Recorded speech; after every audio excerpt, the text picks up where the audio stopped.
Hello, I'm Christian Schulze, Director Research and Operations in Mazda's European R&D Center in Germany.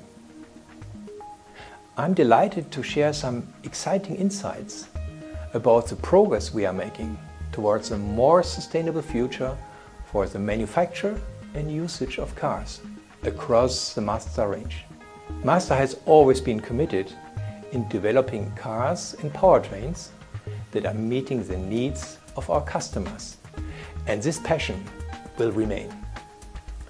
To find the ideal solution, we were often pursuing technologies that other manufacturers had decided were too difficult to make, such as our spark-controlled compression ignition engine Skycliff X, which delivers outstanding fuel economy and low emissions, and can be found in our Mazda 3 and CX-30 models.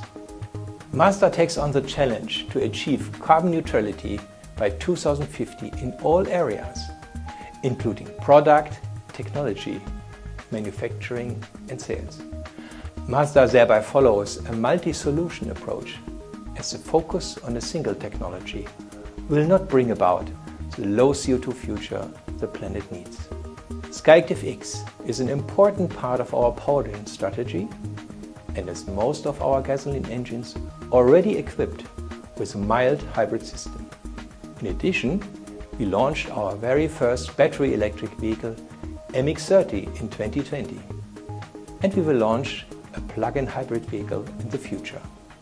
So, electric cars are an important part of our CO2 reduction strategy, but also internal combustion engines have to play their role by powering the vast majority of cars already on the roads today and in the future. With the introduction of renewable fuels, we have a powerful impact to reduce the CO2 emissions of these cars and accelerating the decarbonization of mobility.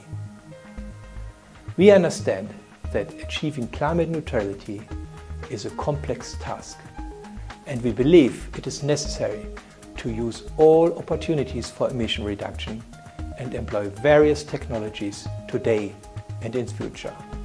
That is why we are actively working on emission reduction for each and every Mazda car. Mobility is a valuable good, and customers should continue to select among a variety of mobility solutions and pick the one that best suits to their preferences and needs. I'm Jamie Turner. I'm a Professor of Engines and Energy Systems at the University of Bath. It's important to continue to develop the internal combustion engine because it is inherently affordable technology. It will likely continue to move most of the world around for several decades to come. If we stop developing it, then we rule out potential improvements which could help the planet very significantly as we moved to try and electrify the transport fleet. The problem that we face is not an engine-based problem, it's a fuel problem. The problem is that we operate engines on fossil fuels. So really what we need to be looking at is to eliminate the use of fossil fuel. So what governments ought to be saying is by such and such a time we're going to ban the sale of fossil fuel.